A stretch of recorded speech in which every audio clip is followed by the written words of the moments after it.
আসসালামু আলাইকুম, সবাই কেমন আছেন? দেশ ও প্রবাসী ভাই যারা বিল্ডিংয়ের ভিতরে সিফটি ট্যাঙ্কি ব্যবহার করতে চান, এভাবে ব্যবহার করবেন। দেখেন ইট দিয়ে কিভাবে আপনার গেট বিমগুলো ডাইকা নিছে। কিছু কন্ট্রাক্টর আছে একটু আয়ের জন্য আপনার বিমগুলোরে ডাকে না, তারপর এভাবেই কাজ করে দেয়। এটা তো ভালো না ভাই, ক্ষতি। আপনারা দেখেন, আমরা তো কাজ করছি আর আপনারা যে না বুঝেন, আজকাল ইউটিউবের যুগ, সব কিছু দেখে নেবেন। এই যে দেখেন আমাদের কাজগুলো কত সুন্দর। এদের এভাবে আমরা উপরে আবার কনসিল ছাদ দেবো, ঠিক আছে? এই যে কাজগুলো দেখেন কত সুন্দর করে আপনার নেট ফিনিশিং দিয়ে দিছে। দেখে যদি ভালো লাগে তাহলে কমেন্ট করেন, শেয়ার করেন,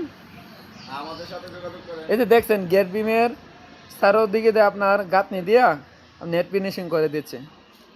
এভাবে কিন্তু করে না কেউ, একটু আয়ের জন্য, মানে কিছু টাকা লাভের জন্য সারা জীবনের কান্না করে রাখে। এভাবে কাজটা সঠিক।